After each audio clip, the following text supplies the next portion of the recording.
Guys, samahan niyo ako kasi bibili ako ng mga lalagyan ng aking mga pagkain ng mga alagang manok. Kasi kung napansin niyo, wala na yung lalagyan na kulay black kasi nasira, nabasag. Tapos yung isa naman, yung binili ko na parang square na parang maliit na lalagyan, hindi siya advisable kasi hindi siya nahahawakan. So, mahirap. So, samahan niyo ako, bibili ako ng pagkain na rin ng aking mga alaga at saka yung mga lalagyan ng mga alaga, ng mga pagkain ng mga alaga. Nandun yung motor, kunin ko lang, tapos let's go na.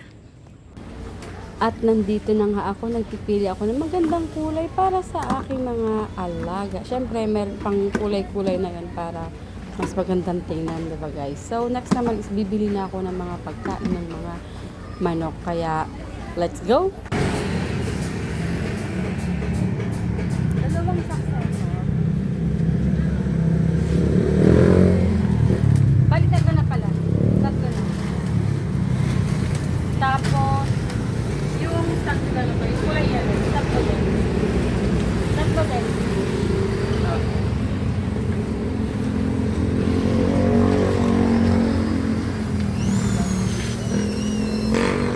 Yun lang.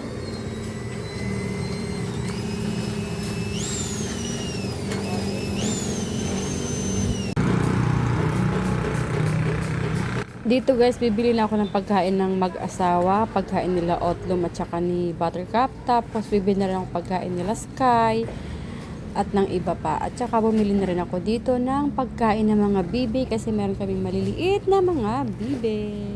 At alam mo, kailangan natin mag-fill up. Para natawag yung pangalan natin. Meron din dito mga raffle coupon pag bumili ka ng particular na item. So, kailangan ma-fill up para mapili yung pangalan mo.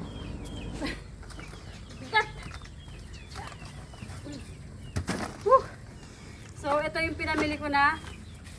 Ito yung mga lalagyan ng mga pagkain. Kasi, mapatsura. Kasi pangit yung square.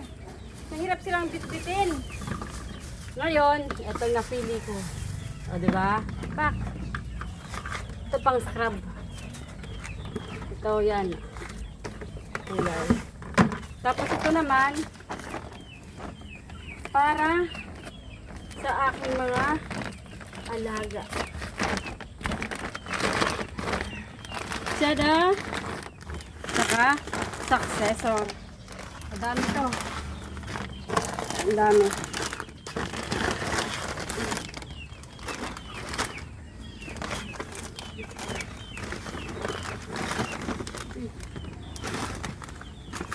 Tatlo. Tapos, isinabay ko na yung sinabay ko na yung mga bibi doon sa Bibi Village. Kasi marami na silang mga anak. Kaya, yan na. Tapos, pag bumili ka, hiningal ako. Bigat yan. Pag bumili ka, mayroon kang raffle coupon. Ito. Kailangan nang fill upan kasi magi-start na yung pag-draw. Iko-collect nila to doon sa aming tindahan na binilhan, sa aming suking poultry na binilhan. So, kailangan natin mahulog to bukas. It's a must. Malay mo tayo ay manalo ng sasakyan na Honda TMX 125. O, diba? Magpakain tayo. Alam niyo ba guys, bakit ako bumili ng mga ganito na pilulunan, na lalagyan? Kasi, ang una kong idea, ito. Sabi ko, ito gusto kong ganito kasi mabilis. Ngayon, naisip ko, yung hawakan niya, andito sa takip. So, hassle naman kung magpapakain ako, dala ko pa yung takip, tapos bubuksan ko pa, diba? Ayan. Buksan pa. Parang madadala to. Mas maganda talaga yung ganito. Iwan mo yung takip, antemano, magpapakain ka na. So, bumili nga ako ng mga... Kasi, sila, para, o diba, mabilis na lang. Hindi ko na bibit-bitin na lang na ganito. Hindi na yung, ay, ang laki.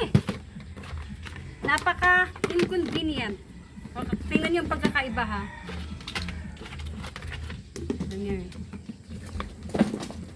Tapos, syempre, wala namang bearing yung takip. Iiwan ko rin yung takip. Iwan ko na yung takip. Baka na. Dahil ganito ko hindi bitbitin. Gaganito yung bibitbitin. Pangit. So, abala pag ganito. So, naisip ko ito na lang. So, ngayon, ito na yung sa mga regular na pagkain. Tapos ito ililipat ko na dito. Siya. Tapos, yung aking successor, dito sa kulay blue. Ito, ang ginagawa ko, sa isang lalagyan, sa isang ganito, diba, dati pa naman. Isa lang kasi para hindi mabigat. Pero bago ko gawin yun, idinadaan ko na muna sa strainer. Kasi, tingnan nyo naman guys. Yan. Meron siya kasi mga mugmug. Tapos diba, aminin natin sa hindi, yung mga mugmug na yun, hindi nasisimot ng ating mga alaga. Yan o. Yan o.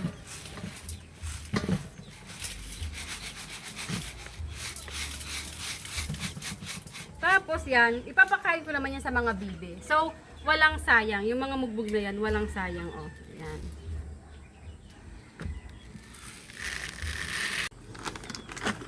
Same din sa successor.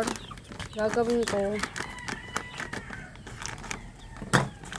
Dadaan ko lang din dito. Ang daming chichibaretsin eh. Pero, wala eh. Ganyan na eh. Hindi naman yan sayang. Mapupunta naman yan sa mga bibe.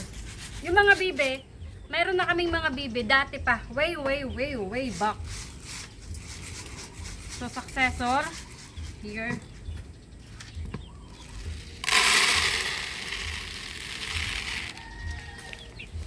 Isa. O, diba? Tapos naman, ito yung regular ratio is dadagdagan ko na lang siya ng isang sandok. Isang sandok ba yun? Isang ganun. Mamaya. Ready na yan sila. O, diba? Tapos, kailangan ko na kumuha ng ganito. Natakalan. Meron akong reserve dito. Huwag kayong mag-alala. Meron akong bisita, mga manok ni Barangay Donna. Diba ang ganda niya tingnan guys? Tsaka napaka-convenient. Hoy, nakakaya kayo. Kayo, di pa kayo invited dito. So, ayan, diba? Diba, pag magpapakain ka, tanggalin mo lang to. Bit-bit. Ngayon, kung ako lang magpapakain at kailangan ko dalhin dito, dalawang ganyan, tapos yung tubig, ganun lang kabilis. Diba? So, yung magugulong bulik na yan kay Barangay Donna, yan sila. Nagliliwaliw. O, diba guys? Napaka-convenient. O. Diba? Parang di mabigat ah. So, kaya dalawa kong pagkain. Kaya dalawa yung dala kong pagkain. Yun. Is kasi yung ibang pagkain ay kaila buttercup. So, iba yung kanyang pagkain. Successor to. Yung ano naman, yung mga iba naman na nandito is yung regular lang na food. Ayan. So, kaya kailangan dalawa. Ang nangyayari, yung hindi pa ganito yung binibitbit ko, kukuha ko ng dalawang successor, ilalagay ko dito. Ganyan. Tingnan nyo guys ha. Ganyan.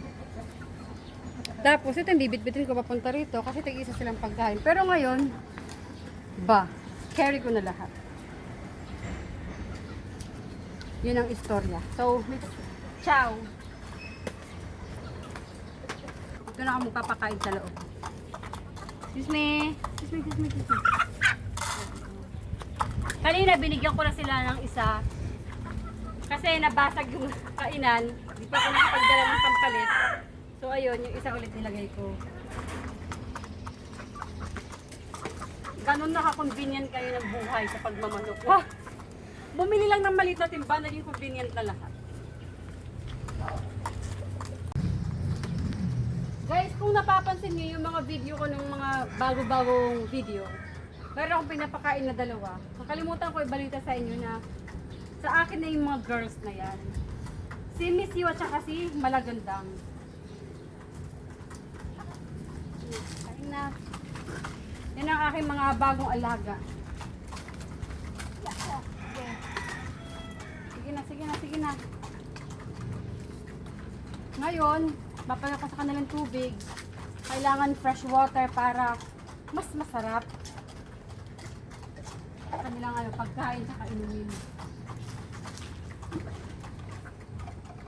So guys, yun ang aking kwentong balde ngayong araw. Yan ang aking mga alaga, kumakain, tapos umiinom. Ayan. At ako si Aling Mimay. Bye-bye!